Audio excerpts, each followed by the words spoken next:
Hey toy fans, Aaron here. A while back, Han Solo 229 had asked me, why do I collect? And that seemed like a pretty interesting question. As you may recall, I mentioned at the same time Victoria from Victoria's Cantina had also asked me the same thing, if I'd be on a podcast and willing to talk about that.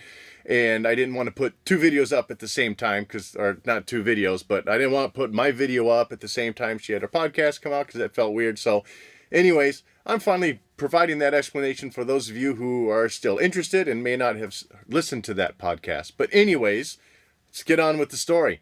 So I'd say first off, like when I was around 9, my parents were talking about building a house, and being a kid who had toys, of course, you start to dream like, oh, I want a room to have all my toys in. And, I also dabbled with HO scale train sets. I wanted a train set up in it. And while the house never happened, that part of me, that little childhood dream of having a big room filled with toys kind of stuck with me. But I have to say that I didn't know that this was a thing, that people collected toys, that people just had all this stuff that didn't open up because, of course, the internet wasn't around when I was a kid, so it was my own little bubble. So then jump ahead, many years later, I'm going to school for television production, and one of the things we did as part of that was we interned, if you will, at a cable access show called Collectin' Stuff with Butts and Wits. This was a lot of fun to do the show. Each week, the two hosts, they would have a featured collector on who would come out and show off what they collected, and that ranged from beer bottles to obviously, comics and then toys and just you name it, whatever people collected, they were on this show to show off their collection. And that kind of started to inspire me a bit to want to have something that I collected. Seeing all these people do this kind of woke something in me, if you will, that I realized that was pretty neat to see. And also people coming on with their old toys, kind of, the nostalgia of it, of seeing the toys that I played with as a kid now back in front of me. And one day on the show, it was announced, they're flipping through a magazine talking about toys coming up. And here they showed Star Wars was making a comeback to the toy shelves. And this was, of course, it was going to come out in August of 95. And so from that moment, I was like, that's it. This is my chance. I can collect something. I can kind of get in on that ground floor of when it's starting out. I can have those toys that are on the card and, in a way relive some of that childhood stuff, because these were the toys that I played with as a child, and yet I'd also have something new. And so that's exactly what happened. I kept an eye out on the toy shelves. I kept hitting Toys R Us, and once they hit, I bought the figures. The initial idea of keep the figures on the card, and then the toys and the packaging, I was going to just open those up. As time went on, I started seeing in comic book stores, collectible stores and stuff, they had the figures on display. I really liked the way that looked. One of my friends, Bob, he was opening his figures. He wasn't keeping them on the card. I liked that ability to also interact with the figures.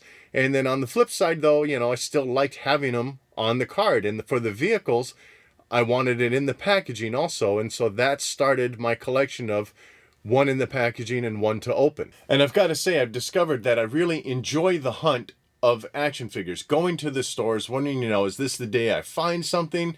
Having that excitement of seeing it on the shelves and picking it up. I have to say that even now, I much prefer hitting those toy stores instead of just ordering online. It's great, it's convenient, save gas money and all, but I like hitting the toy stores. I like heading out, going from store to store, hoping to find something, and then having that excitement when I do find something. Plus, over the years, seeing the changes of figures has certainly been an interesting aspect of the collection. For example, say these Greedo figures. You've got the original one that came out on a red card where he's still muscular. Then a little bit later, they released him in the Comtech card where his vest, this little vinyl vest, peeled open to reveal the gunshot. And then later, I think this was the vintage collection where now it's a cloth vest. So seeing those changes of figures within the line, different ways that they sculpt them and make little changes to them, has certainly been something that's even now still fun to see within the toy line. Now, obviously, it helps if you have a passion to begin with about the subject of your collection, in this case, Star Wars.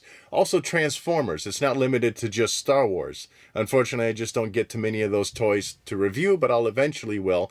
But, that was another thing as a kid I always liked seeing, maybe because it came, the little fold-out pamphlet of toys available. You had the robot, and then you had the alternate mode. And I like having them displayed that way on my shelf, as those have been reissued over the years. Takara had their reissues come out, and eventually Hasbro did some stateside. And now we've moved on to the Masterpiece line, which is just... it's got to be a kid's dream come true from the 80s, having these great sculpted robots that change into these great sculpts that represent their alternate mode, and having an excellent transformation experience to go along with that. So after now 20 some years of collecting, I'm definitely still as passionate about it today as I was when I started. I still find everything about it exciting, just looking for the toys on the shelves. Obviously, I'm way out of room. I never imagined that the collection would be so big. Silly me, I thought that it would just be, well, they're making 3 more movies. Those were episodes 1, 2, and 3. And then I figured maybe after a few years it'd be done. But then, of course, we got the cartoons, and now we've got even more movies. I have no idea when I'll end this collection. For now, I'm just going to keep going with it. I've enjoyed so far where this has led. I'm now making YouTube videos for you to watch. I've been enjoying that aspect of it. I've met, if you will, I mean, mostly talked online, but obviously I've met some great people too, or I've recorded podcasts with them, or they've had me on to do podcasts with them. And I'm now chatting with people from around the world online. And so that's been a great experience that's just kind of been born out of this collection.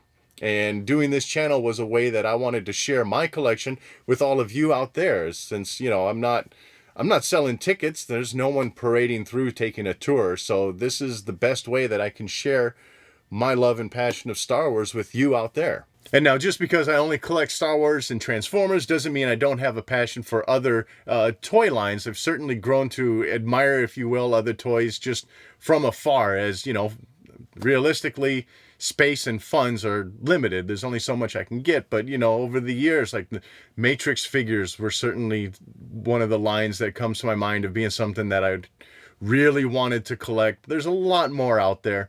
So the appreciation of toys, and especially even toys as an art form of people who have to sculpt and paint, is something I've grown to appreciate as time has gone on. So hopefully that helps give you a little bit of insight as to why I collect. So hopefully that gives you all an idea of why I collect the toys that I collect. Certainly leave a comment below. Let me know why you collect what you collect. What are your collections, and, you know, what got you started in a collection? Thanks for watching.